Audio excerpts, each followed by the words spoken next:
रही बात ये कि कंसंट्रेशन नहीं बनती है, तो कंसंट्रेशन क्यों नहीं बनती है, इसके 2-3 कारण होते हैं। कंसंट्रेशन ना बनने की एक वजह है कि आपको रुचि नहीं आ रही है उस चीज में।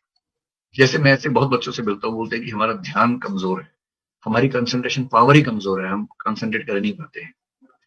तो फिर मैं उनसे पूछता हूँ कि ये बताओ कि कुछ खेलते वेलते हो कि नहीं? तो सब खेलते हैं, क्रिकेट भी खेलते हैं, वीडियो गेम भी खेलते हैं। तो जब मैं उनसे पूछता हूँ कि वीडियो गेम खेलते समय कंसंट्रेशन कैसी रहती है, पबजी खेलते समय जब हत्याएं करते हैं सामने कई लोगों की, उस समय कंसंट्रेशन कैसी रहती है? तो उस समय उनकी कंसंट्रेशन जबरदस्त रहती है, मतलब दशमलव में भी ध्यान भंग नहीं होता उस समय।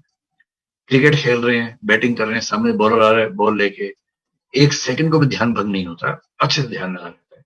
बॉलिंग में भी, फील्डिंग में भी, बैटिंग में भी, सब में ध्यान लगा रहता है। बस पढ़ाई में नहीं लगता है।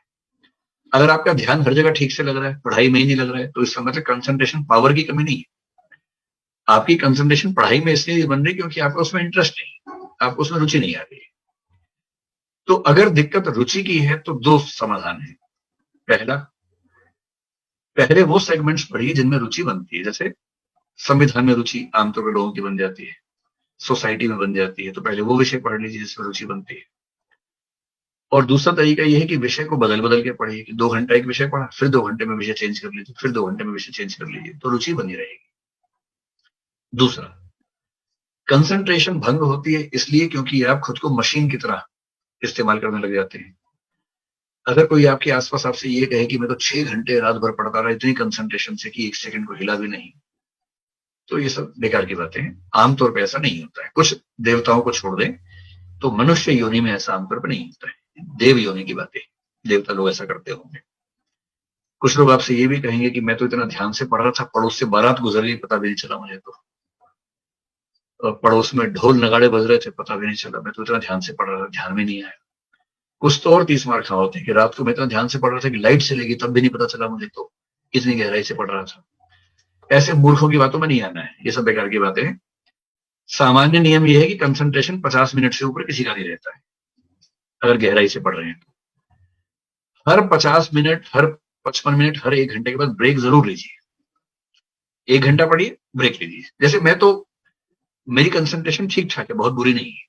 मेरी मेमोरी भी ठीक ठाक है, बुरी नहीं है।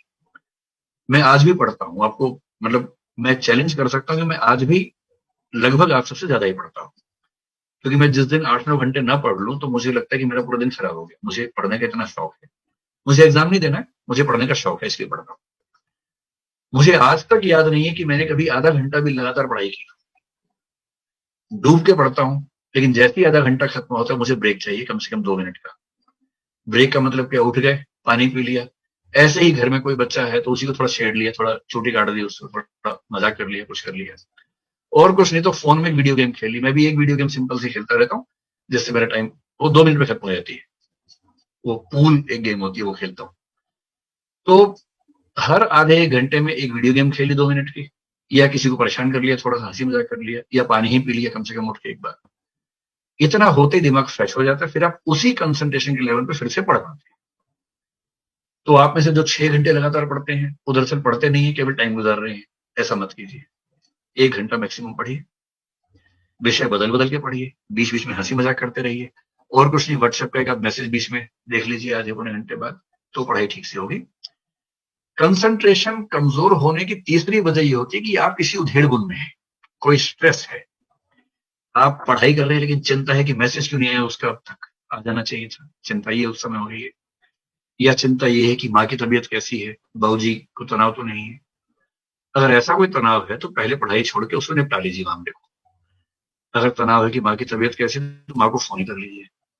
बाबूजी तनाव में हो तो बाबूजी को फोन करके बात ही कर लीजिए अच्छे तरीके से। किसी का मैसेज नहीं आ रहा है तो इतना ईगो मत रखिए, मैसेज करके पूछ ही लीजिए भाई मैसेज क्यों नहीं आया। फिर मैसेज आ जाएगा, निश्चिंत होकर फिर पढ़ाई कर लीजिए उसके बाद। क्योंकि आपकी उम्र में तनाव भी तो बहुत सारे रहते हैं ना, इतने सारे तनावों को झेलते हुए पढ़ाई करनी होती है।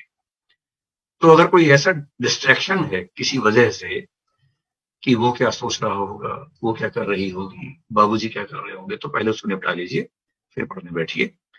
तो कोई एक्सटर्नल सोर्स ऑफ डेविएशन अगर है जिसकी वजह से कंसंट्रेशन नहीं, उसको खत्म कीजिए। तो ठीक है, कंसंट्रेशन भी एक ऐसी चीज है जो अभ्यास से आती जाती है। शुरू में कम होगा, धीरे धीरे बढ़ेगा, बढ़ते बढ़ते फिर एक लेवल ऐसा आता है जहां आपको कभी कभी सच में 1 घंटा 1.5 घंटा एहसास ही नहीं होगा कितना टाइम निकल गया। कभी कभी ऐसा होने लगेगा। और जिस दिन आपको ऐसा होने लग जाए ना कि खेल वाला ध्यान, जो मेडिटेशन का लेवल खेलने में आता है, विवेकानंद जी ने कहा था कि ध्यान करने का सबसे बढ़िया तरीका है खेलो। पूरी चेतना एकाग्र होती है खेलने के समय। आप पाएंगे कि एक समय के बाद पढ़ने में भी लगभग उस लेवल का कंसंट्रेशन बनने लगेगा, लेकिन टाइम लगता है। थोड़ा अभ्यास कीजिए, मेहनत कीजिए, हो जाएगा। एक अतिरिक्त उपाय कुछ लोग ये कहते हैं, कंसंट्रेशन बढ़ाने के लिए कुछ दवाइयां आती, जड़ी बूटियां, चाहे तो उनका सेवन कर लीजिए और चाहे तो मेडिटेशन का अभ्यास कर लीजिए। उन सबका नाम मैं नहीं बताऊंगा, लेकिन हाँ, अगर आप चाहें तो ट्राई कर सकते हैं। मेरा उनमें बहुत विश्वास नहीं, ये आपकी चॉइस की बात है।